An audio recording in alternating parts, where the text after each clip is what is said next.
Marcos llegó al consultorio convencido de que ser empático era su mayor don, pero Jung sabía algo que Marcos todavía no, que ese mismo don podía destruirlo. Hoy vas a entender los dos poderes más peligrosos del empático. ¿Y por qué Jung los llamó las cadenas invisibles del alma sensible?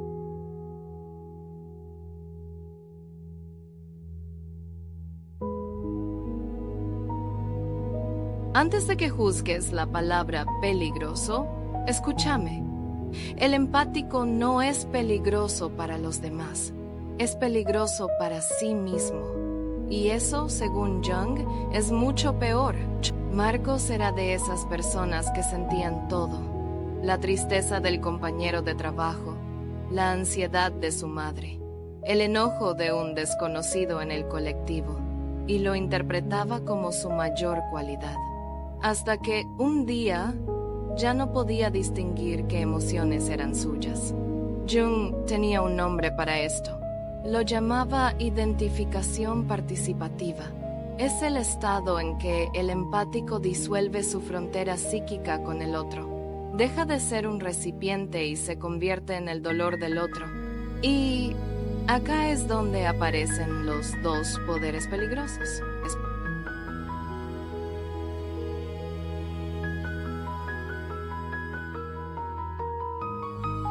El primer poder Jung lo identificó como la absorción inconsciente de la sombra ajena. ¿Recordás lo que vimos sobre la sombra en el capítulo anterior?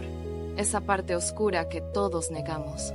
Esa que proyectamos hacia afuera porque no podemos mirarla adentro.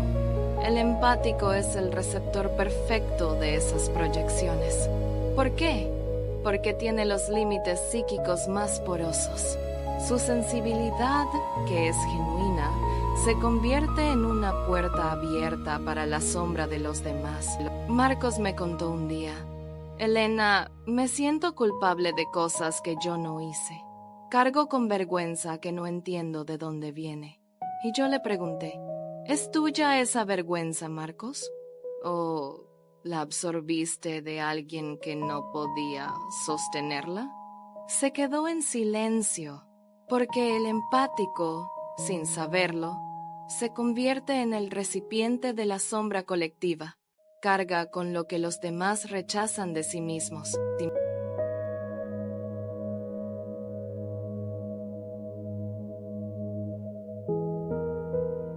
El enojo que tu madre nunca expresó, el miedo que tu padre nunca admitió, la vergüenza que tu pareja proyecta sobre vos.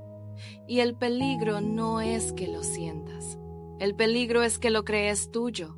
Jung escribió: quien no conoce su propia sombra se convierte en portador inconsciente de la sombra de los demás. El empático, en su versión dormida, es el portador más noble y el más agotado, porque nunca descansa, porque siempre hay alguien que proyectar, y él siempre está ahí. Abierto, disponible, absorto. ¿Cómo se reconoce este poder en acción? Pregúntate esto. ¿Hay emociones que sentís intensamente, pero no podés trazar su origen? ¿Hay culpa sin causa? ¿Hay tristeza sin evento? Esas probablemente no son tuyas. Y acá viene la pregunta real. ¿Qué haces con ellas?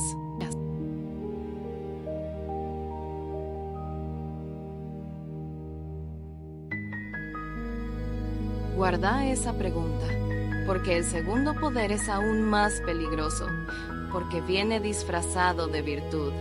Jung identificó en el empático un patrón que llamó complejo del salvador, y es exactamente lo que suena: la compulsión de salvar a los demás. Pero ojo, no es generosidad, es defensa. Marcos tenía una expareja que sufría mucho, y él pasó años intentando salvarla, cancelando sus propios planes, postergando sus propios sueños, construyendo su identidad alrededor de ser el que sostiene al otro. Le pregunté: Marcos, ¿cuándo fue la última vez que alguien te preguntó cómo estabas vos? No supo responder. Y eso es el complejo del Salvador en acción.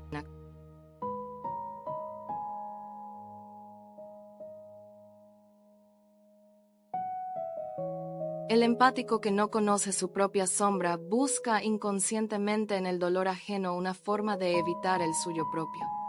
Si estoy ocupado salvando al otro, no tengo que mirarme a mí mismo. Y eso se viste de amor, de cuidado, de nobleza. Pero adentro hay un miedo enorme. Jung fue brutal en esto. Dijo que el sanador que no ha sanado su propia herida no sana, infecta. No desde la maldad, desde la inconsciencia. Porque el salvador inconsciente necesita que el otro no mejore. Porque si mejora él, pierde su propósito, su identidad, su razón de estar. ¿Te reconoces en esto? Hay vínculos donde vos siempre sostenés, pero nunca te sostenés a vos. Donde sos el fuerte aunque por dentro estés derrumbándote.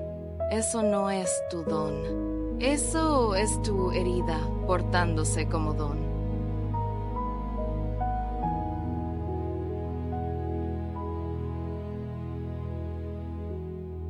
Pero acá no termina la historia, porque Jung también dijo esto, que el empático que integra estos poderes se convierte en algo extraordinario.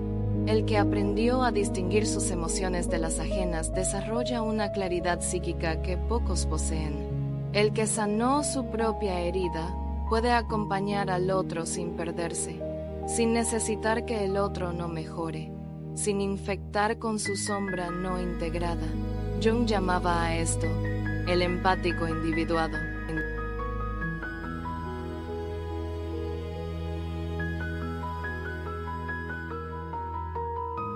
El que sintió todo, el que se perdió en la sombra ajena, el que estuvo atrapado en el rol de Salvador y que un día eligió mirarse.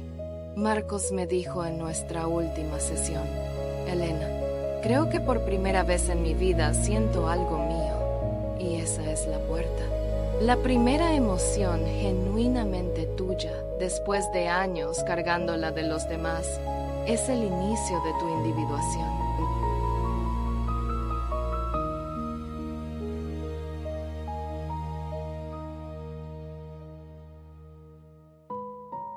Los dos poderes peligrosos del empático no son una condena, son una invitación. Invitación a ver lo que cargas, que no te pertenece, a reconocer la herida que disfrazaste de fortaleza, a elegir, por primera vez, vos. Si algo de este video resonó en vos, escribílo abajo, no porque yo necesite saber, sino porque nombrarlo ya es el primer acto de integración. El portal del elegido no da respuestas fáciles. Da preguntas que abren puertas que no sabías que estaban cerradas. Si este capítulo llegó a alguien que necesitaba escucharlo, compartilo. Esa es la única forma en que este trabajo llega a quien lo necesita. En el próximo capítulo, vamos a hablar de lo que pasa cuando el despertar espiritual termina. Cuando el éxtasis se apaga y queda solo la oscuridad. Jung tenía un nombre para eso también. Y es más importante de lo que pensás. Nos vemos el jueves.